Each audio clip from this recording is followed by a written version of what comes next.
Well, an email, somebody was asking me about this. Normally I use Bowman handles all the time. They're a good price. They can get them locally. They fit well. It's good wood.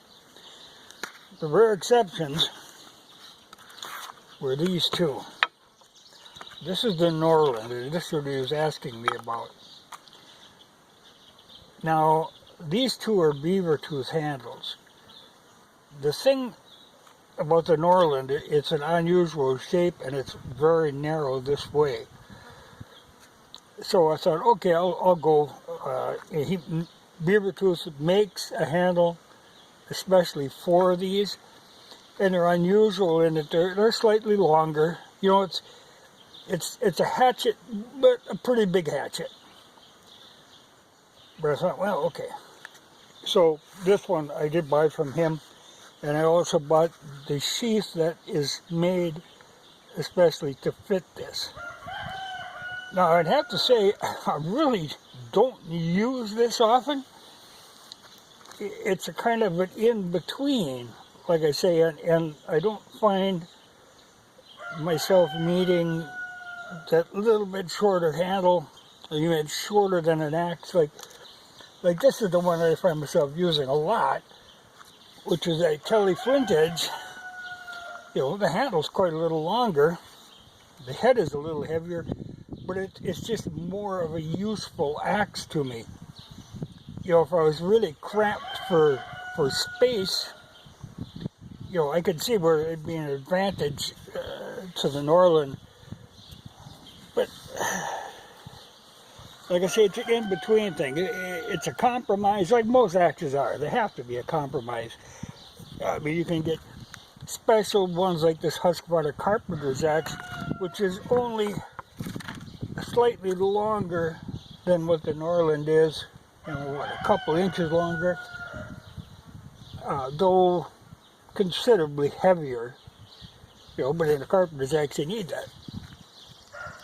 But for when you're carrying around, like in a pack or strapped to a pack, I can see where the Norland would be useful. I've carried in the M37 a lot, but there again, I usually have a big axe with, and so I use the big axe. But like, see, there are times when it would be just the right axe. But most of those times, this would be a better axe. But they're cool. But like I say, the handle that I bought this one from him, it was because of the odd circumstance of the Norland having that Hudson Bay type profile. You really want to get a good fit on that, because there isn't a lot of hook there. The other one I did buy from him was this handle. This is the axe that I use for driving wedges. It's fairly heavy, nothing fancy about the cutting edge. I can actually see where this has been. It's an old axe, but the shape has been hammered out on it. But what I did, I bought the handle I bought from him. This is a miner's axe handle. It's short. They're made to work in a very confined space. Where a bigger axe, you wouldn't have room to swing it. This, you can have a heavy head and yet have room to swing it. But like I say, I use it sometimes for limbing, but really, most of the time, this one is just driving wedges. That's all I carry it for. But I like having the shorter handle because when I carry it, it doesn't interfere with my leg. And I'm glad you brought that up because I have to put pine tar on this one. I mean, it's been pine tar, but it needs it again. And this tape that you see on here, I do that with axes that I use hard, especially if they're used for splitting. It saves the beating on the handle. It's just the hockey tape, the friction tape. Works very good, and I just redo them when they get tore up a little. You know, and that saves, like on splitting mauls and stuff, saves a lot of beating on the maul.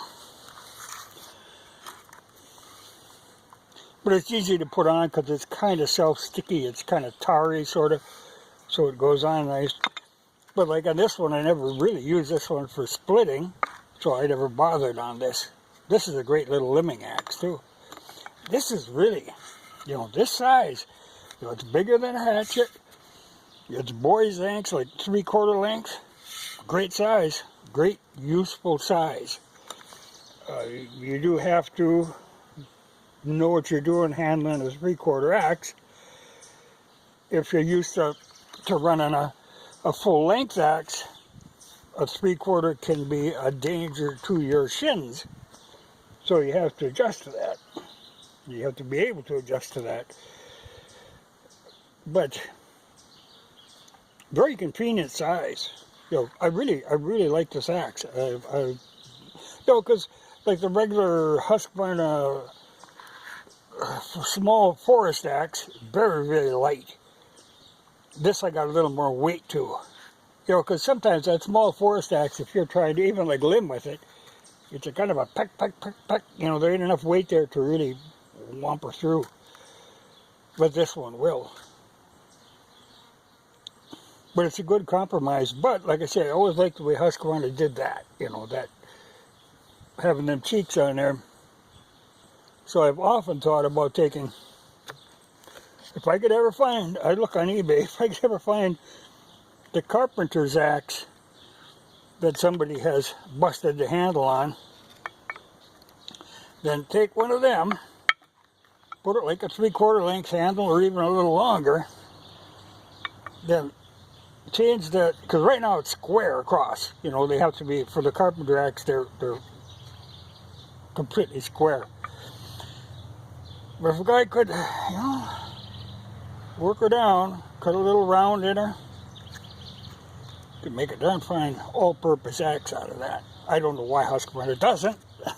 You know, like I say, they make them light, small forest axe, which is better than a hatchet, but you know. But this is a nice carpenter's axe. It works very good for that. But this, just for being an all-purpose thing, excellent axe. But like I say, most time Bowman handles. But for these two exceptions,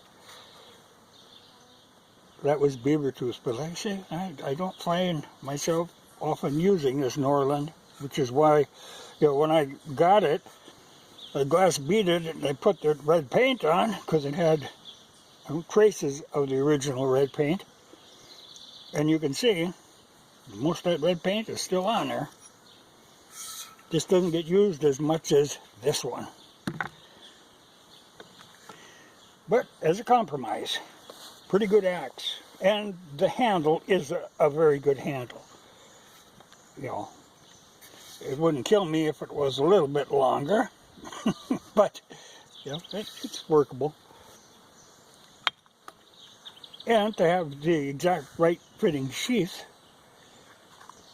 you know, it's not a bad deal. It's a good, you know, if I was doing a lot of like canoe camping, I think that'd be a good thing to carry along.